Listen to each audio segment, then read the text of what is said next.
কুরুক্ষেত্র যুদ্ধের পূর্বদিন অপরাহ্ন বেলায় কর্ণ গঙ্গা তীরে একান্তে বসে আছেন। কিছুক্ষণ আগে এসেছিলেন পাণ্ডব মাতা কুন্তী এবং পাণ্ডব প্রিয়া পাঞ্চালী। তারা চেয়েছিলেন কর্ণ যেন পাণ্ডব পক্ষে যোগদান করেন অথবা যুদ্ধ থেকে বিরত থাকেন। সে কারণে কর্ণের জন্ম রহস্য উন্মোচন করে কুন্তী নিজের মাতৃক্রোড়ে ফিরে আসতে বলেছিলেন নিজ পুত্র কর্ণকে। কিন্তু তৎসত্ত্বেও তাদের অভীষ্ট লক্ষ্য পূর্ণ হয়নি। কর্ণ বিমুখ করেছেন তাদের দুজনকেই। এবার আসছেন যুগাবতার বিশ্বম্ভর স্বয়ং শ্রীকৃষ্ণ। তারপর শুরু হচ্ছে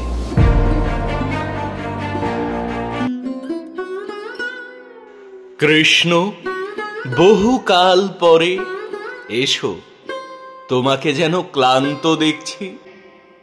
তুমি বুদ্ধিমান, মন্ত্রণা সবাই যোগ দাওনি।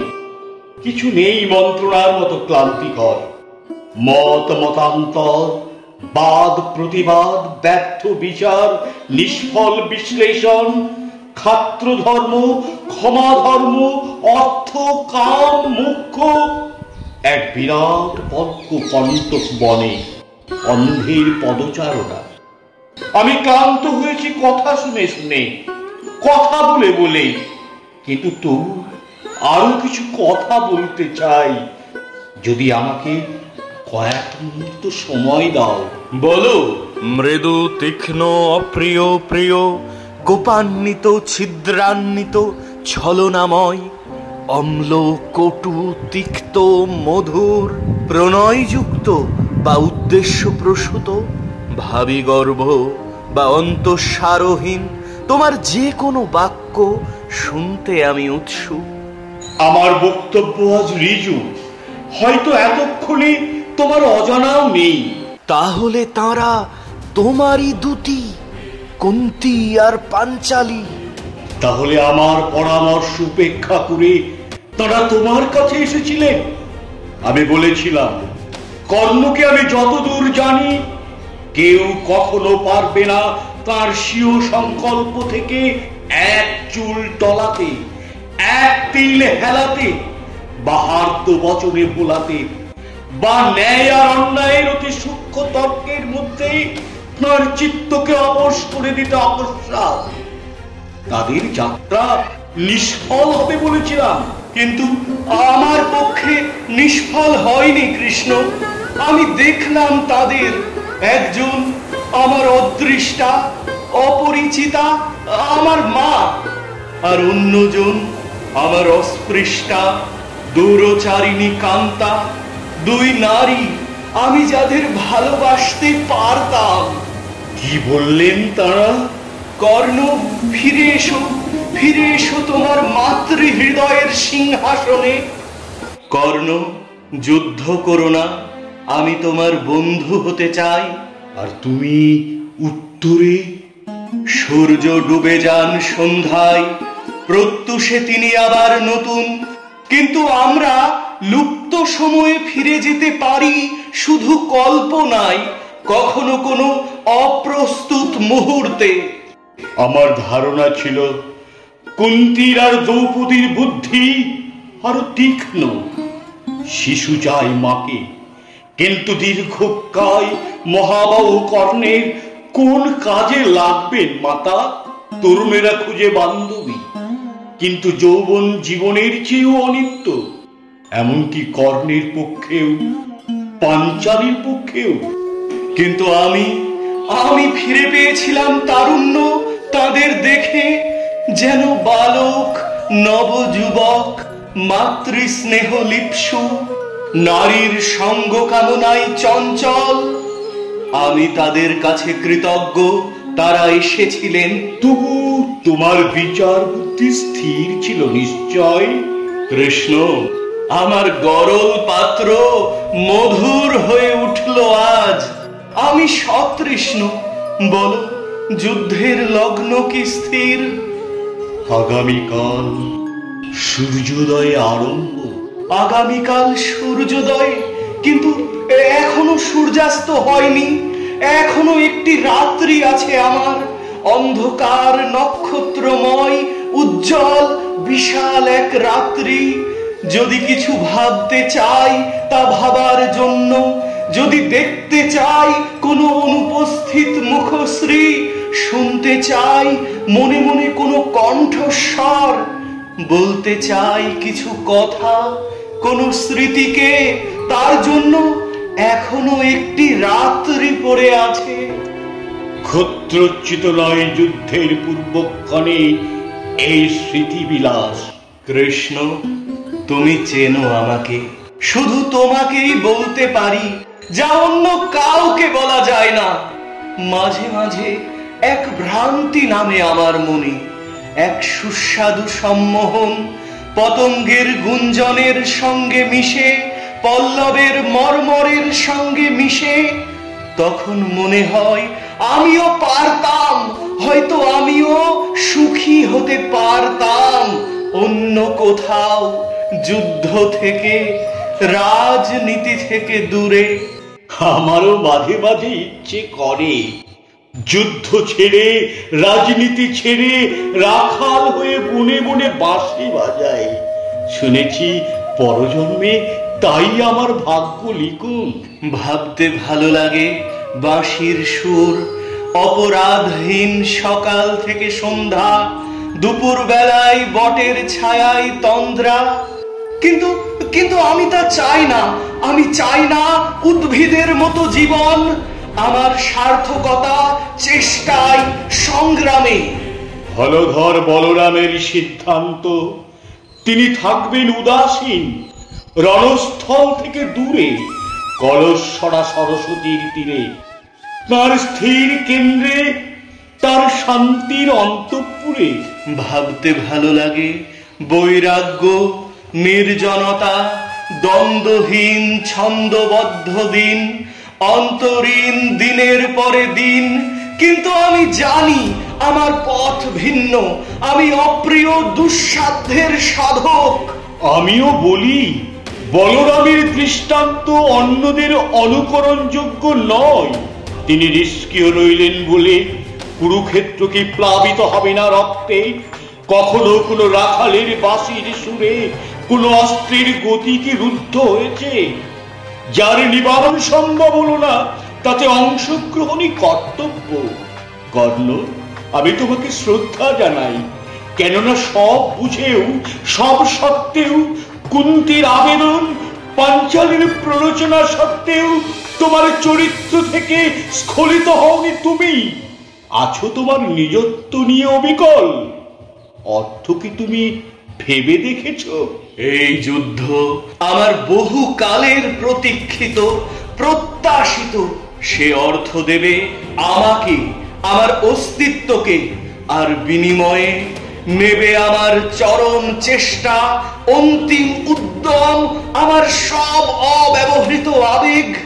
আমি তাই স্বাগত জানাই রক্তবর্ণ ক্ষমাহীন মুক্তিদাতা এই দেবতাকে।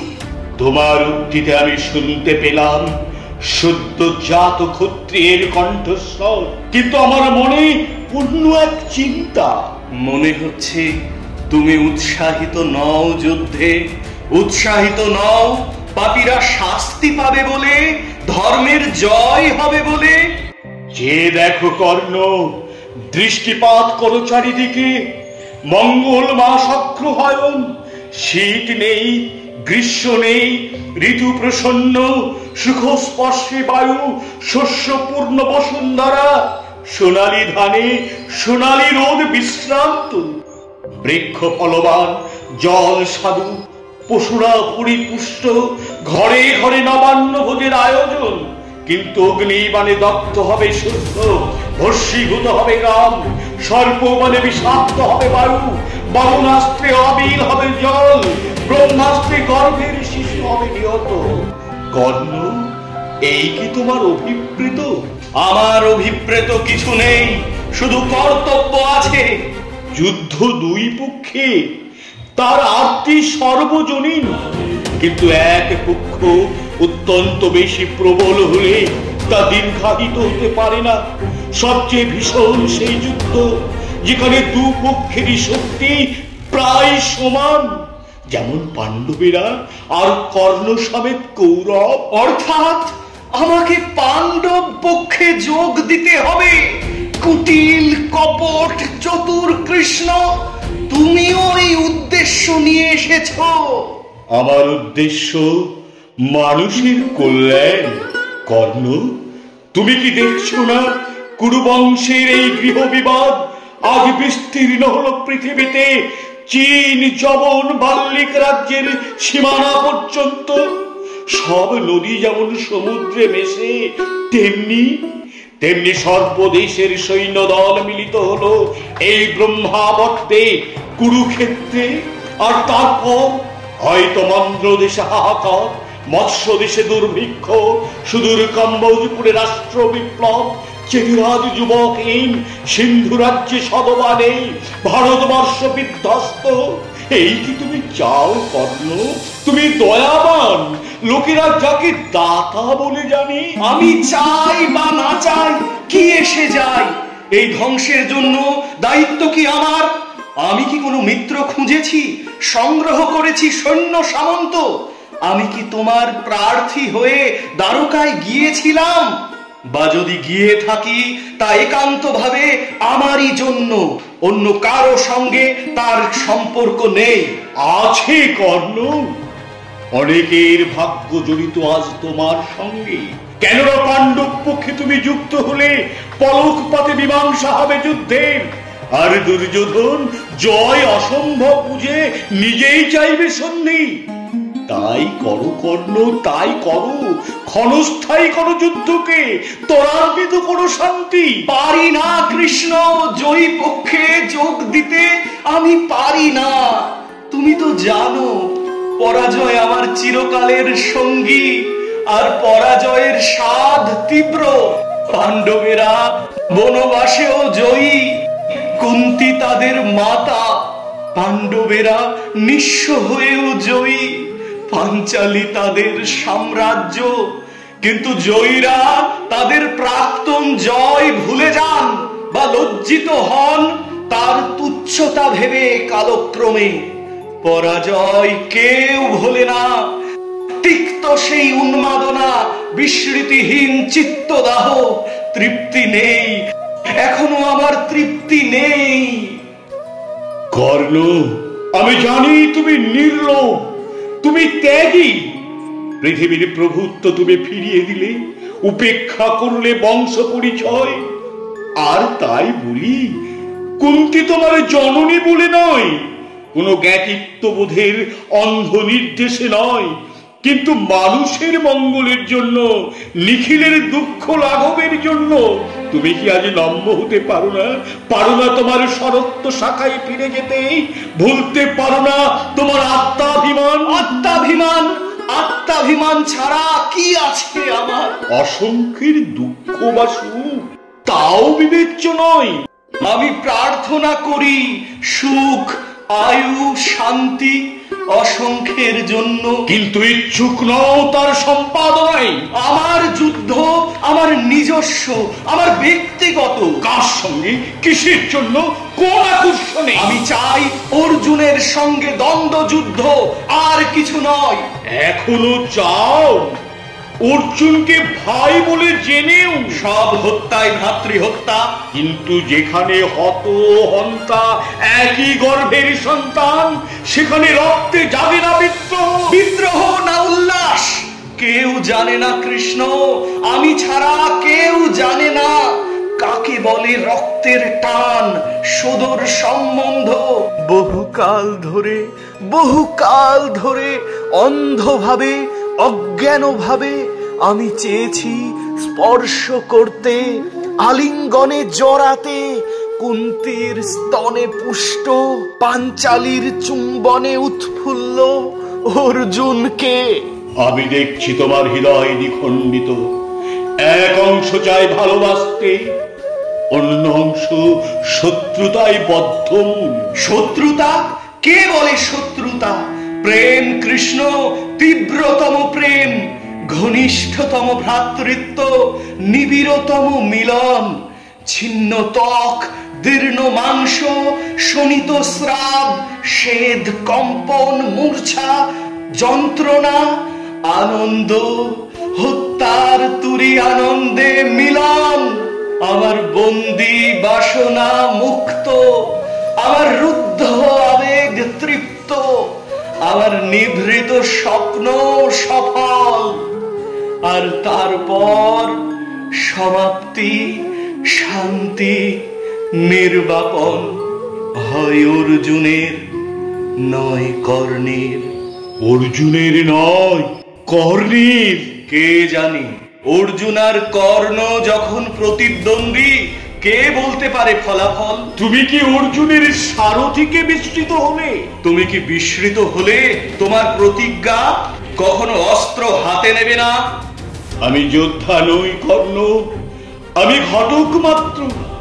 আমি কখনো মেলাই, কখনো ছাড়াই, কিন্তু নিজে থাকি সর্বদা বাইরে। দুই পার্থের দ্বন্দ্ব যুদ্ধেও আমার ভূমিকা হবে দর্শকে। কিন্তু যেহেতু তোমরা দুজনে বলে বীর্যে সমকক্ষ, সমান দক্ষ অস্ত্র চালনায়, যেহেতু তোমাদের মধ্যে সম্ভব নয় একের অন্যের পরাভব, আমাকে তাই বিনা স্পর্শে অতি মৃদু হাতে খুশিয়ে দিতে হবে গ্রন্থি, এগিয়ে আনতে হবে সমাপন। আমি করবো কি জানো? মায়া বলে ডুবিয়ে দেব তোমার রথের চাকা মাটিতে, ভুলিয়ে দেব তোমাকে সেই দিব্যাস্ত্রের নাম যা পরশুরাম তোমাকে দিয়েছিলেন। আর তারপর তুমি যখন রথের চাকা টেনে তোলার চেষ্টায় ঘর্মাক্ত, উদ্বিগ্ন, ধনুর্বাণহীন, আমি তখন বলবো, অর্জুন দ্বিধা করো না, এই তোমার সুযোগ, সংহার করো শত্রুকে। তীব্র হবে অর্জুনের উত্তর। বস্ত্রতুল্য আঞ্জলিক বাণের আঘাতে তোমার ছিন্ন শির মিলিয়ে যাবে রশ্মির মতো ঊর্ধ্বাকাশে সূর্যমণ্ডলে। তুমি এই করবে? আমার চোখে পলক পড়বে না? তুমি লজ্জা পাবে না মিথ্যাচারে, প্রতারণায়? আমি তোমাকে অগ্রিম সব জানিয়ে দিলাম, এর নাম মিথ্যাচার। অর্জুন লজ্জা পাবেন না অন্যায় যুদ্ধে জয়ী হতে? সব যুদ্ধই অন্যায়, সব হত্যাই ভাতৃহত্যা। কিন্তু তুমি আর অর্জুন সমতুল্য অতুলনীয় দুই বীর। অসম্ভব নয় তোমাদের যুদ্ধে অন্য এক ভীষণতর সমাপ্তি। অতথ্য, প্রায় অকল্পনীয় দুই ভ্রাতার, দুই পার্থের, একই গর্ভের সঞ্জাত দুই পুরুষের পরস্পরের হাতে সংহার, একই মাতৃশূনিতে নিমজ্জন, যুগপৎ মৃত্যু, দ্বিগুণিত হত্যা। সেই আতঙ্কময় পরিণাম খণ্ডনের জন্য অনিচ্ছা কাটিয়ে প্রতিজ্ঞা সত্ত্বেও আমাকে সংকটকালে হতেই হবে সক্রিয়। সত্য ভঙ্গ করে সক্রিয়, ধর্মের বিরুদ্ধে, কর্ণের বিরুদ্ধে, শুধু এই জন্য আশ্রিত অর্জুন যাতে বিনষ্ট না হন। আর এই কৃষ্ণকে কেউ কেউ বলে থাকেন মহাত্মা। ধৈর্যহীন বিচার করো না বন্ধু, আমার কথা শেষ পর্যন্ত শোনো।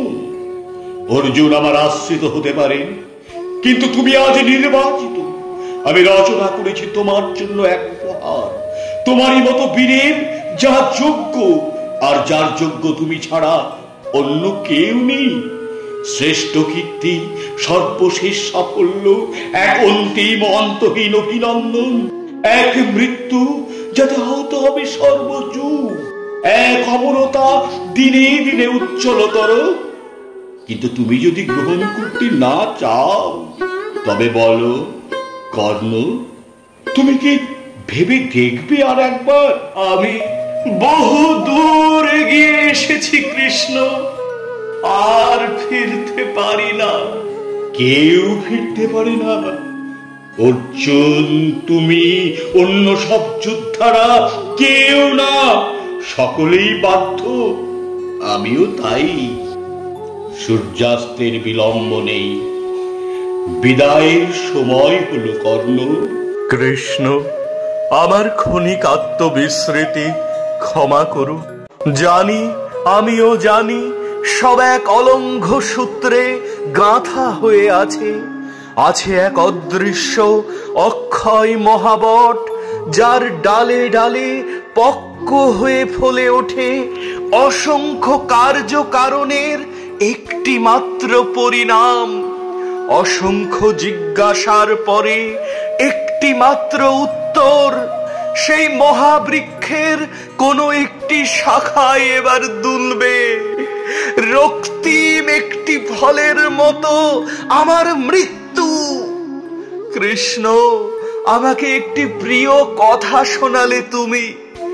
সম্ভব নয় অর্জুনের হাতে আমার পরাভব, আর সেই সঙ্গে এক আশাতীত সম্মান দিলে আমাকে। আমার জন্য তুমিও হবে কুচক্রী, নেপথ্য ছেড়ে নেমে আসবে মঞ্চে, হবে আমার প্রতিদ্বন্দ্বী তুমি অর্জুনের প্রচ্ছদে। আমার জীবনের তুঙ্গতম মুহূর্তে আমার সব বাসনার তৃপ্তি, আমার সব স্বপ্নের সফলতা তা আমাকে উপহার দেবে অর্জুন নয়, তুমি। তুমি কৃষ্ণ, যাকে কেউ কেউ বলে নরশ্রেষ্ঠ, বিশ্বম্ভর। আমি সম্মত, আমি আনন্দিত, আমার পরাজয়ে আমি ধন্য। এ যুদ্ধে সকলেই পরাজিত হবে কর্ণ। জয়ী বিজিত হত উদ্বৃত্ত সকলেই। মহাজ্ঞানী, আমার শেষ নমস্কার তোমারই জন্য। এসো, আলিঙ্গন দাও। আবার রণস্থলে দেখা হবে, তারপর হয়তো পরজন্মে। না, যদি কখনো কোনো সুকৃতি আমি করে থাকি, যদি কখনো ভেবে থাকো আমি তোমার স্নেহের যোগ্য, তবে আশীর্বাদ করো আর যেন ফিরে না আসি। এই একবার, এই আমার যথেষ্ট। তুমি থাকবে বিশ্ব মানবের স্মরণে চিরকাল এক ভাস্বর মহান পরাজিত বীর। কর্ণ বেছে নিলেন মহত্ব, তার মৃত্যুর মূল্যেও তাই আরম্ভ হবে মহাযুদ্ধ কাল সূর্যোদয়ে। মাতা কুন্তী, কেন তোমার প্রথম পুত্রকে ত্যাগ করেছিলে মাগো? কেন তোমার প্রথম পুত্রকে ত্যাগ করেছিলে?